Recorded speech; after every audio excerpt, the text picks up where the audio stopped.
Good morning and welcome once again to the first COL Premium exclusive event. My name is Ed Martinez and I'm a business development consultant for COL Financial, and I'm currently in charge of developing the experience for you. Of course, this morning we are all excited about what we're going to hear from our experts, but officially I want to welcome everyone to uncharted territory. What lies ahead?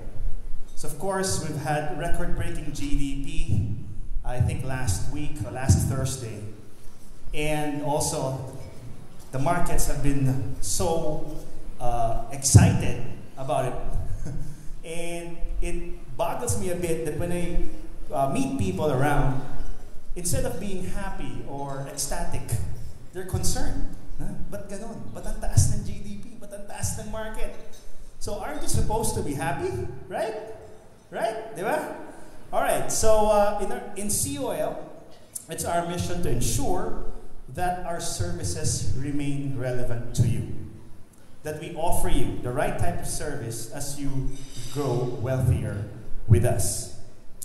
And to share with us some motivations and the strategies behind our business, it is with great pleasure that I introduce and welcome to the stage our President and CEO, Mr. Dino Pate.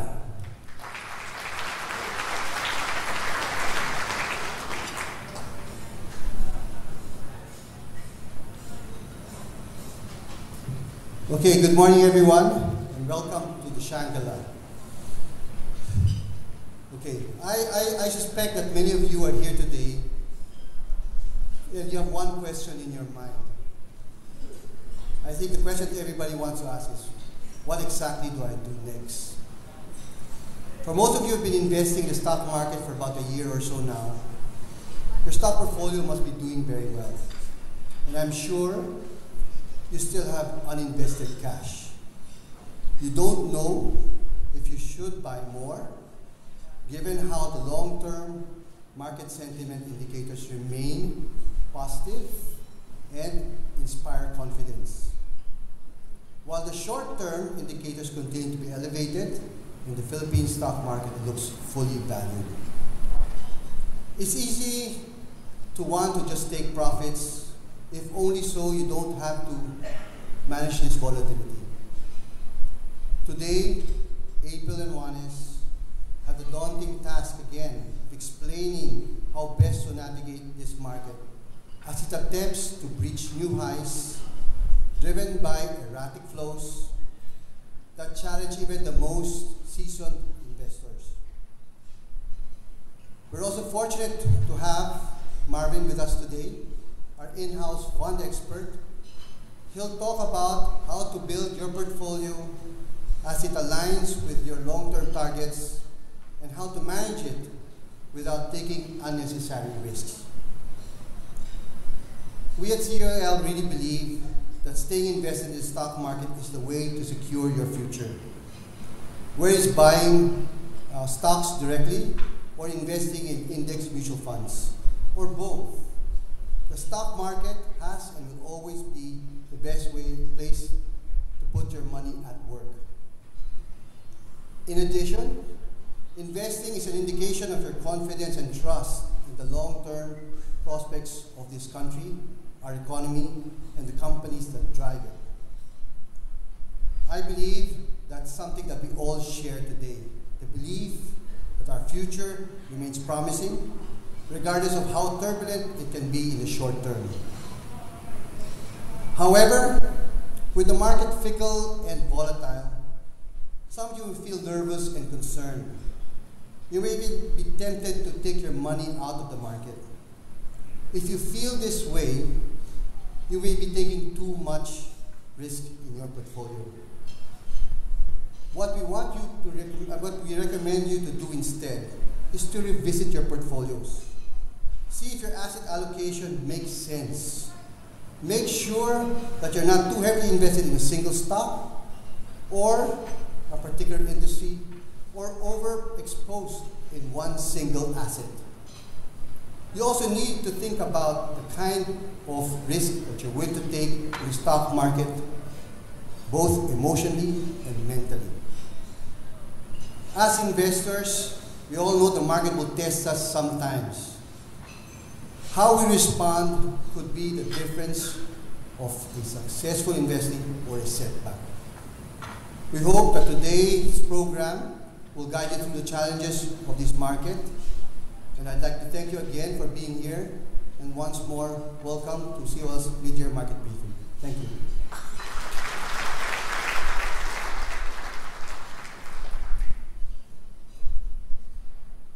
Thank you very much, Dino. So before we move on to the next speaker, as a special treat to all of our customers here, we will have a raffle at the end. We will be giving away an overnight stay package here at the Shangri-La to our one lucky customer. So stick around. Okay, so the other day I was, I forgot to take off my ID of COL. So for the first time, somebody asked me, oh, what am I going to buy? How's the market? So, I was shocked because now, for the first time, I realized the market is truly at everyone's concern. Everyone has to know the market. And without further ado, let me introduce to you our first speaker. She's the Vice President and Head of Research for COL Financial. She's also the President of the Chartered Financial Analysts Society of the Philippines and a charter holder since 2000. She's here with us this morning to give her thoughts on the economy and the stock market. Ladies and gentlemen, Ms. April Lynn Tan.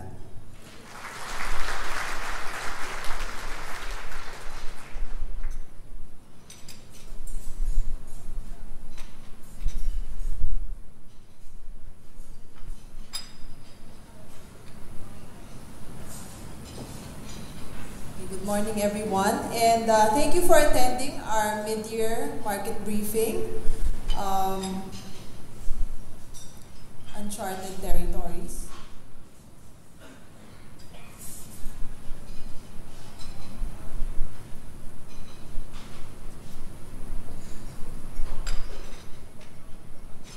Okay, so I'd like to start out by saying I know that in January we talked about our cautious view about the market, and I think everybody's wondering what went wrong. Because of course, I think that weekend was the exact time when the market hit bottom and we were cautious. Okay, so what had changed from then? And I'd like to start out by talking about where we were wrong. Okay, so to start out, I think we talked about how the Fed had when we started out, we talked about how the Fed is expected to be increasing interest rates by about 4 times in total, okay, for the year of 2016. And contrary to our expectations, if you look now at what people are expecting, they're actually expecting the Fed to either not increase rates at all this year or at most increase it by only 1 time. So that is one of the major changes, a more subdued rate hike expectation. Okay. But anyway, so I think that is one of the major surprises that we saw during the start of the year. I mean, think about it. Everybody was scared about the Fed rate hike during the start of the year. So because of that, I mean, it's just a simple action, but what has changed because of that?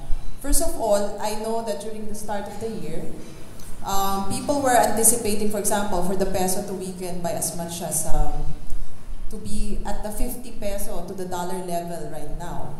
But contrary to our expectations, the peso is now at the 46 level. So if you think about it, because the Fed did not increase interest rates, what has happened is actually the peso has strengthened, and so have other emerging market currencies. And aside from that, you see commodity prices actually rallying.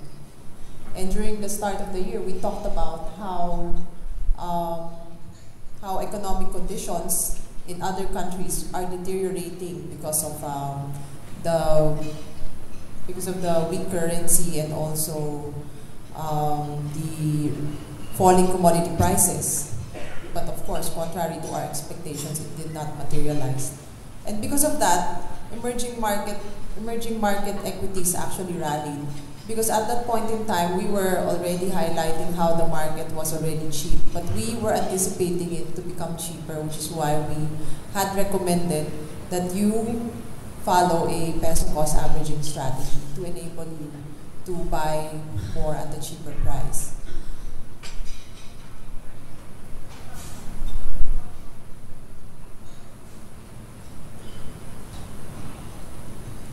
Okay, so there. Can we move forward, please? So this is how the market has gone up, and this is what has changed. So first, the rate hike expectation. Next few slides, please. So you see, initially, as discussed earlier, we thought there would be 4 rate hikes, and now it's just 0 to 1. Maybe not even any rate hike. So let's go to the next slide.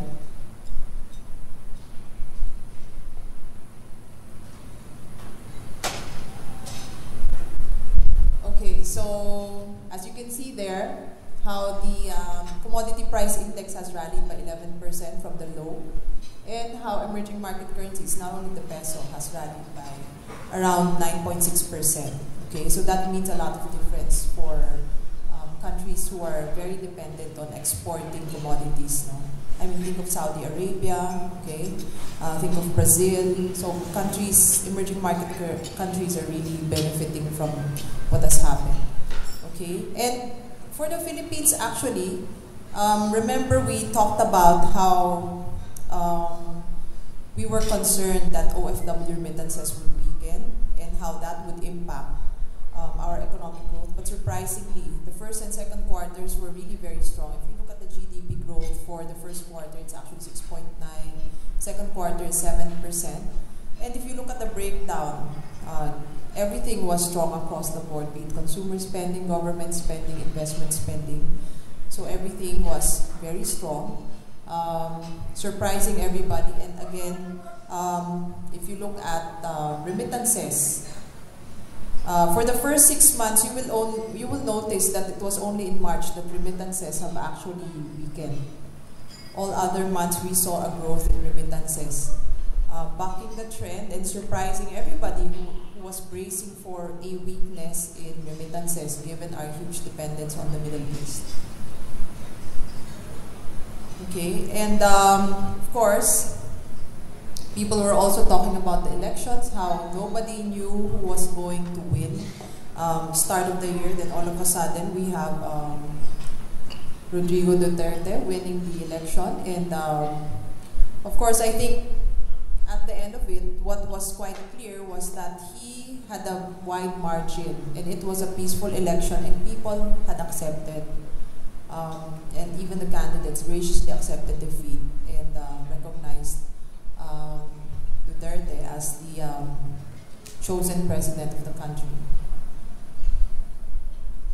Okay, going forward, we believe that the market should continue to do well for the following reasons. First, we believe that our government has a strong foundation, or this new administration will be starting off with a strong footing. Second, the president's action-oriented socio-economic agenda is actually very good for the economy. So we'll talk more about it in a little while. Okay, and then we'll talk about the strength of our domestic economy. Okay, as far as the government is concerned, I believe that our new administration is very lucky because it will be starting at a very strong footing. So first of all, you will notice how the government's debt level is going down, or has been going down, to the point that it's now at 44.8%. Okay, so 44.8% debt to GDP level is actually very strong because you have countries like Japan, which has a debt to GDP level of around 200%. No? A lot of countries have a very high debt level, and actually it's growing. And then we have the primary balance. So the primary balance just shows you how much more revenues the government has relative to expenses before paying off interest and debt obligations. Okay? So you can see that actually the government spends less than what it earns in terms of taxes. So that's very strong for the government. Unlike the past administrations, they also have to worry about this. Our new administration does not have to worry about having money. They actually have a lot of money. And of course, aside from that, if they have projects that they want to roll out, they can borrow at a very cheap rate because the inflation rate is very low.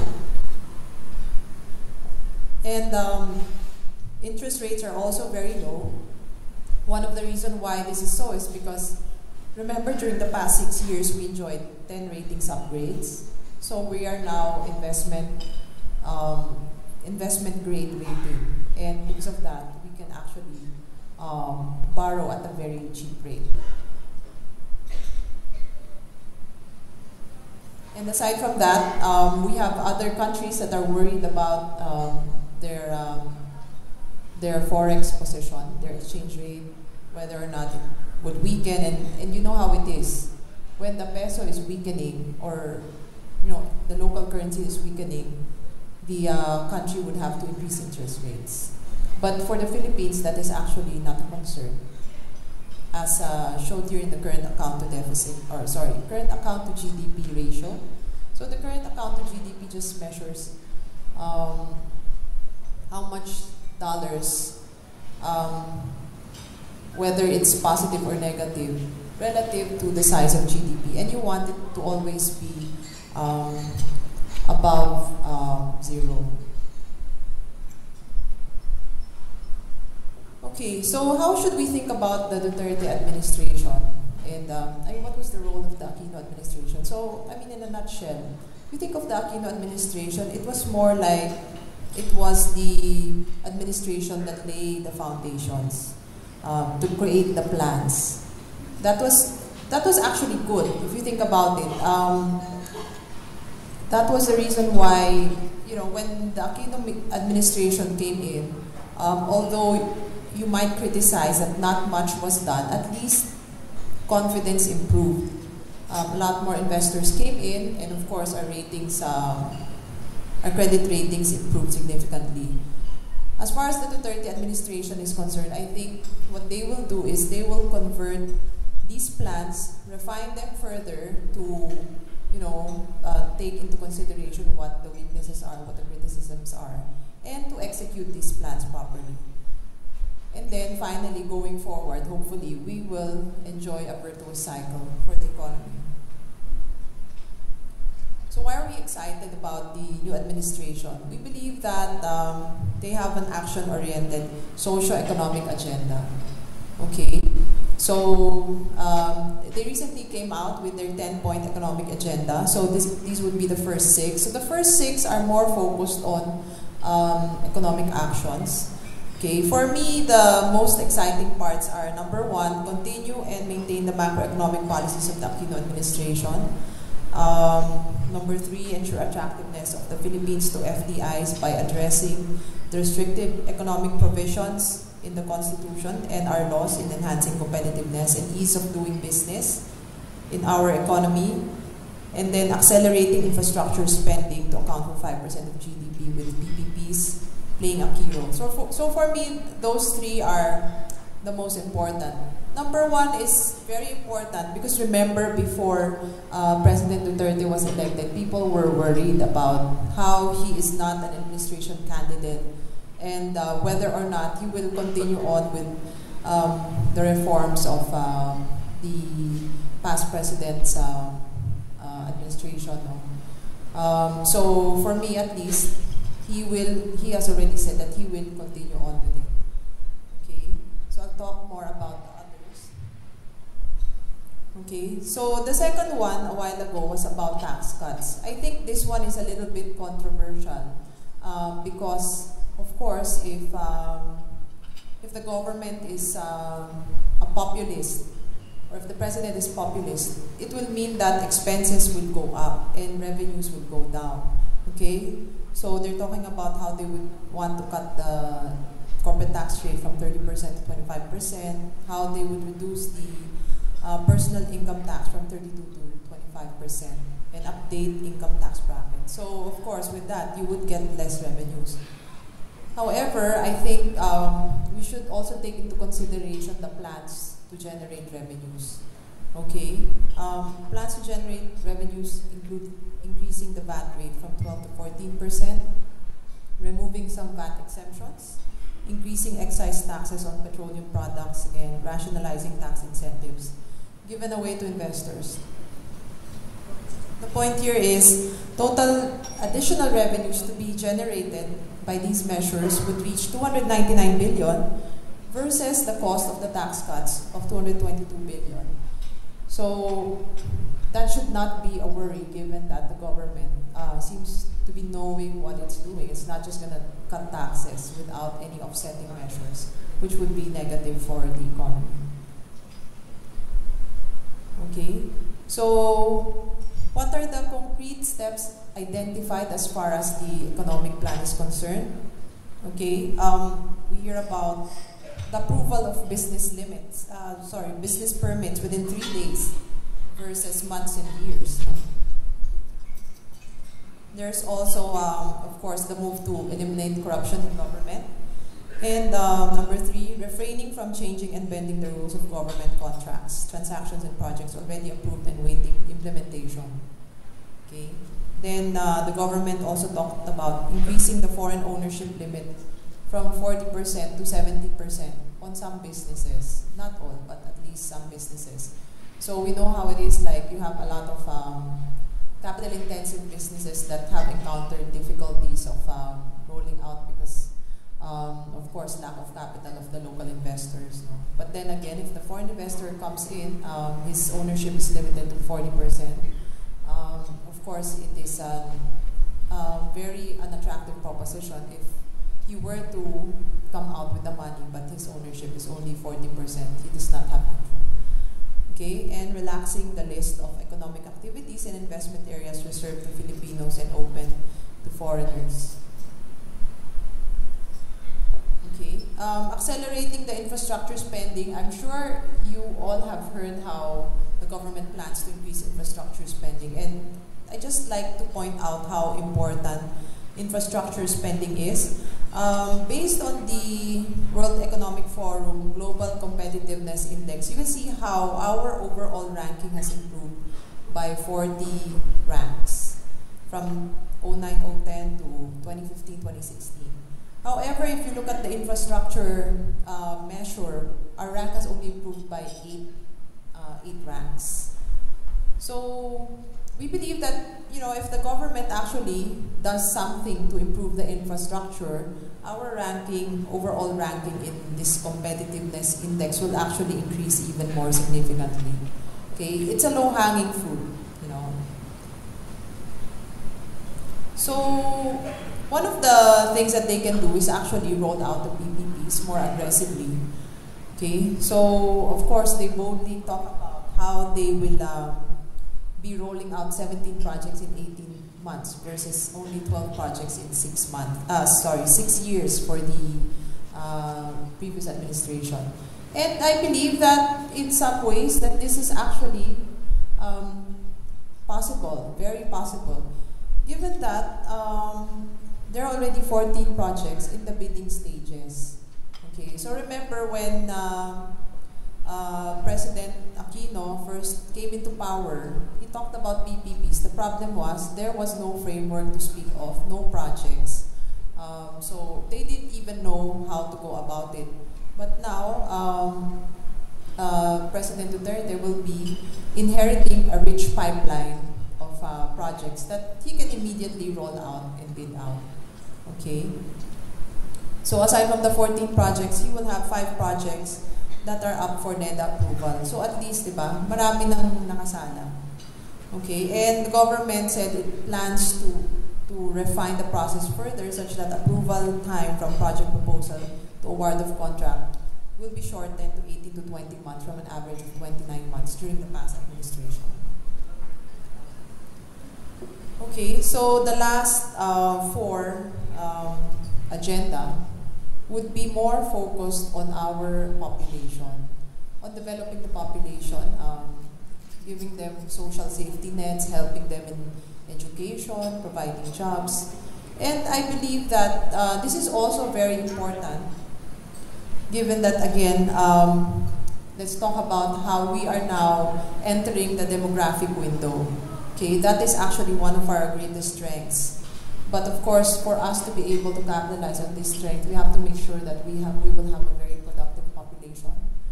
Okay, so again, you know,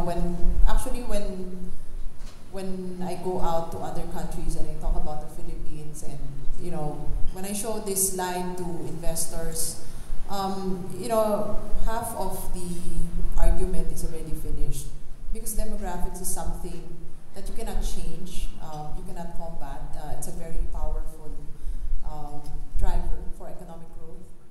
So you see how our population is still growing. That means the market for goods in the Philippines continues to grow. Median age of 23.2, meaning a very young population, still having a very bright future, ability to earn money is still there and improving. We just entered the demographic window last year, and this is still going to last until 2055, and the growth of our productive population is 48% during that time frame. So we'll have more people actually becoming part of the workforce, earning money, becoming more productive for the country. Okay, and another reason why we're excited, although the global economy is currently encountering a lot of challenges, we're actually lucky that our country is very domestically dependent. You can see how the GDP is actually very dependent on domestic consumption at 66%. Okay, and you can see how our consumer spending is actually very strong. As of second quarter, it's actually 7.3%. So very strong numbers. And although there might be some threat on our OFW remittances because it's showing signs of maturing, so the OFW remittances is the blue bar. You can see how the BPO sector has been taking over as another source of US dollars for us. In fact, by this year, our BPO revenues are expected to be 25 billion, almost at par already with OFW remittances. Okay, so on the positive side, we won't lose our sources of dollars. And as far as investment spending is concerned, we shouldn't be worried also that it might weaken similar to other countries. Or say, for example, in China, it's very overinvested, so businesses have no reason to invest further, no? Or Thailand. Thailand has the same problems. But in the Philippines, although our investment spending has been growing quite a bit, the capacity utilization of the manufacturing sector is still at a very high level of 83%. So meaning there's still room for them to increase capacity. And also fixed capital formation, which is also a measure of investment spending. The latest number is at 22% as a percentage of GDP. Although, as you can see, it has increased quite a bit. It's still very low relative to our comparables, which are Indonesia and Thailand. So meaning still more room for investment spending in the country. Okay, but that said, we believe there are some short-term risks that you should be aware of. Okay, first of all is a possible ballooning of the budget deficit. So that's one of the things people have been talking about. Second is that valuations are no longer attractive, meaning people have already priced in the positives. And finally, possibly disappointing short-term economic results. So we'll talk about them one by one. Okay, so again, as discussed earlier, plans to cut taxes, increase spending could lead to an increase in the budget deficit. Okay, and well, as you can see here, this is the deficit to GDP ratio. So you will notice that during the past 6 years, the deficit to GDP ratio has actually been improving. And the Aquino administration has made it a point not to exceed 2% of GDP for the deficit. But then we know how this administration has been talking about a 3% budget deficit to GDP. So in some ways, it's scaring people. Because of course, if the deficit increases, this could mean lower credit ratings, of course, higher interest rates, and that would be negative for the economy. Okay. However, we believe that the 3% deficit to GDP is very much acceptable. We did the math, and that 3% deficit to GDP, we will still be able to maintain our 44-45% debt to GDP level, which is very much acceptable in our opinion. Okay, and aside from that, the government has said, aside from the tax-generating measures that they plan to implement, the government also talked about waiting for the tax collection efficiency to improve from 14% currently to 16% before they even think about doing any tax cuts. Okay, so they're not rushing into the tax cuts at this point yet.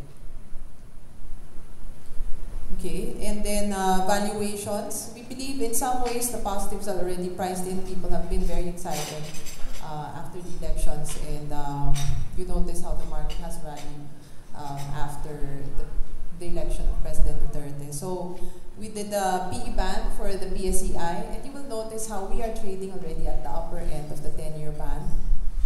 Okay, so in some ways, this is justified by the low interest rate environment.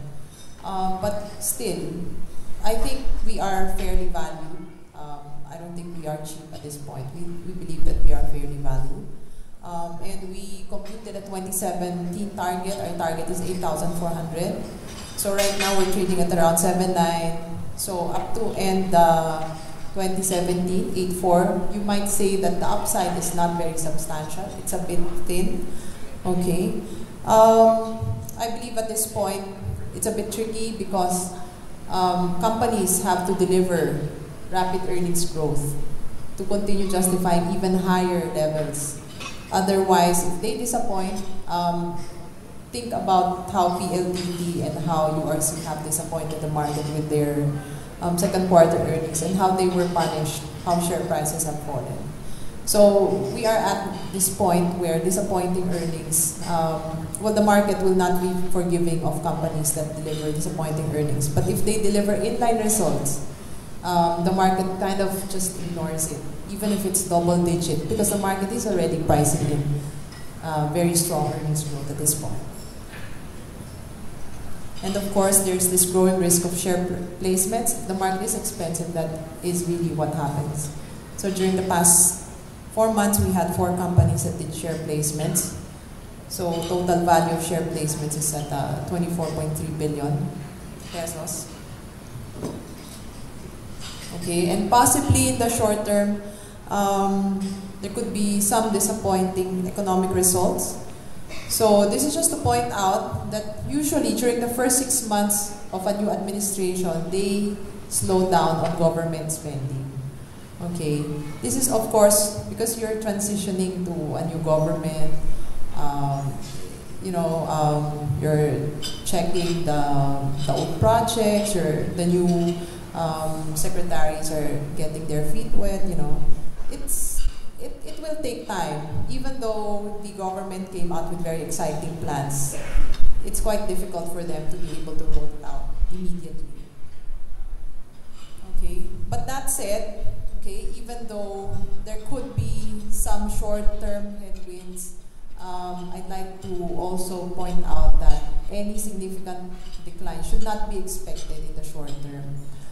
Right now, we are actually enjoying net inflows from foreign investors. So you will notice, for example, here in this slide, in 2015, the market was suffering from net foreign selling.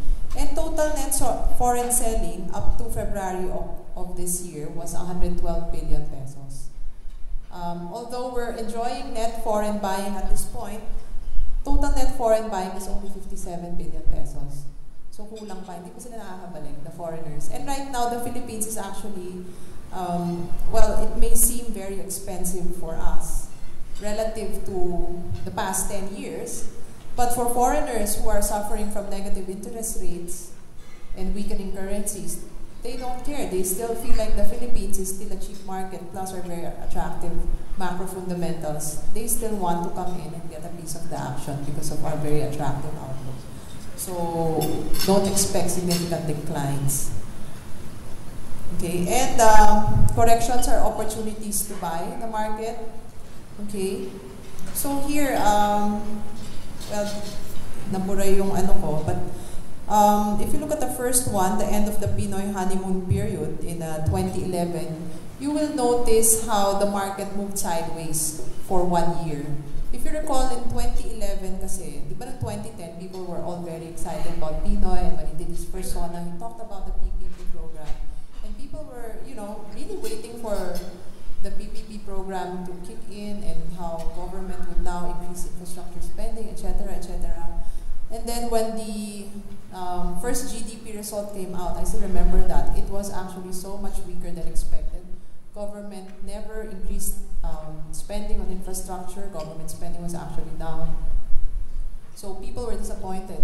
And again, if you recall, in 2010, we were talking about how expensive the market was.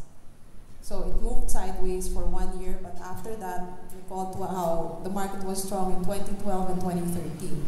But in 2013, of course, we had the taper tantrum, when the US started talking about withdrawing the quantitative easing measures. And of course, last year, we had contagion from emerging market sell-off. So you'll notice how every time the market corrects, it's actually a good opportunity for us to buy the market cheaper for the next leg up. So we believe that if the market will correct again this time because of valuations or because the new administration actually takes longer than expected to roll out the reforms, it is actually an opportunity for us to come in at a cheaper price. Let us not be scared. And of course, everybody's favorite slide. So how do we think we can participate in the market in the next few years? Okay, so these are more thematic picks. Okay, so of course, our president talks about how he will increase spending on infrastructure. Okay, so we think it would be good to invest in infrastructure plays. You have acceleration of infrastructure spending, and of course, we're expecting more foreign direct investments to come in. Okay, our stock picks for that would be MPI, Metro Pacific, because of course you know how they are one of the more aggressive bidders for the PPP projects. Also like Metrobank and BDO. Again, I believe that, for example, MPI is a bit pricey, BDO is a bit pricey, but you know, if the market corrects, there may be an opportunity for us to buy these stocks, which is why we provided our buy below price. Tourism, we are very excited about the tourism sector. If you go back to the PPP slide, I'm sure you'll get an electronic copy of it. You will notice that the first few PPP projects that will be rolled out soon are all airport projects. Okay, so, and then if you talk to the listed companies, they're very excited about their tourism plans, their hotel plans. Okay, so we believe that there are 3 companies that will benefit from them. Okay, you have Cebu Pacific, because of course it will allow them to grow the number of routes they have. Then you have Ayala Land, who's planning to expand their hotel footprint. In fact, I think they are now operating in El Nido, Palawan. They have bought all the hotels there, and I think they're also expanding aggressively.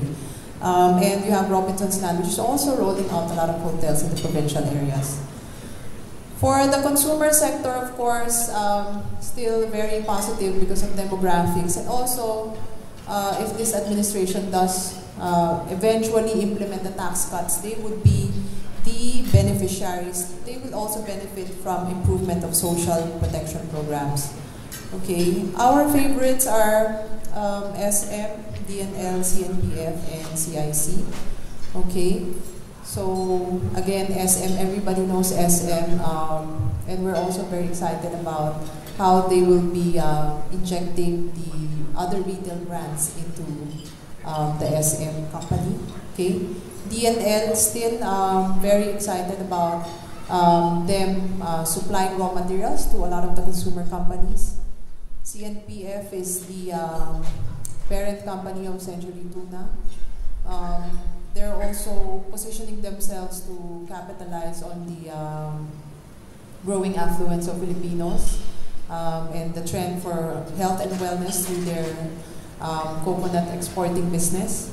Okay, and CIC, Carrier air conditioning, refrigeration, and also refrigerators. Believe it or not, less than 50% of Filipino families actually own a refrigerator and have air conditioning. So you can imagine, given the heat in this country, if they become wealthy, air conditioners and refrigerators are one of the first few things that they will buy. Okay, so another theme that we're expecting to take place is rotation into smaller cap issues. This is because, of course, the blue chip stocks are becoming more expensive, so you might see some investors considering small cap stocks that have not really gone up since 2013. And among the stocks we like are East West and EEI. So East West actually is a smaller bank which underwent a very aggressive expansion program. And unfortunately, because of this, earnings have been weak the past few years because, of course, when you expand your branches, your costs go up. But we believe that 2016 is an inflection point. And the first half earnings have already shown earnings reversing, and the share price has done very well recently. EI, we believe is, well, there is an opportunity in this stock because it was sold off because of its problems in the Middle East. But we believe that the Middle East is now a very small portion of earnings. In the Philippines, it's been increasing its backlog. It's been winning projects. Okay, so from 30-something billion last year, they now have more than 50 billion worth of backlog. So going forward, earnings should be very good. We're very positive. And then a bottom-up pick is FGen and EDC. Okay, but again, if you buy FGen or EDC, pick only one because EDC is owned by FGen. So FGen is like the holding company owning EDC. FGen owns 49% of EDC, so you should only pick one. And yeah, the reason why, I think a lot of you maybe already have FGen in your portfolio and might already be frustrated because this is actually one of the laggard stocks. Okay, but we believe that the wait is almost over. Okay, because if you look in the international markets, coal prices are actually starting to recover. And a lot of coal mining companies, like Australian coal mining companies, Chinese coal mining companies are already rallying. This is because, first of all, in China, the government has said that it wants to reduce its supply by 20% by closing down the less efficient coal mining companies. Okay, so you're cutting the supply already from that end, and it's already leading to a more favorable outlook for coal prices. And remember that EDC and FGen are in geothermal, okay, clean energy, okay, and also natural gas.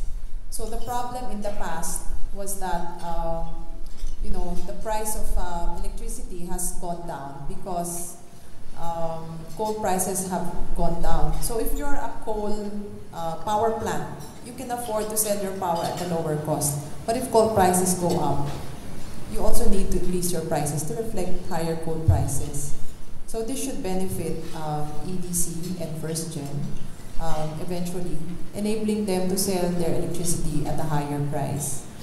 Okay, so although first half earnings, it's still not yet reflected, we believe, by, say, fourth quarter or by 2017, the higher coal prices will already reflect into higher selling prices for them and, of course, higher profits. And also remember that our UD and our secretary is very strict. So it will make it more difficult for coal power producers to expand capacity, which should benefit clean energy producers such as EDC and FGEN. Okay, so with that, I'd like to end my presentation. Oh, sorry. Just a few reminders before we end our presentation on risk management. Okay. So again, the market is a bit tricky at this point.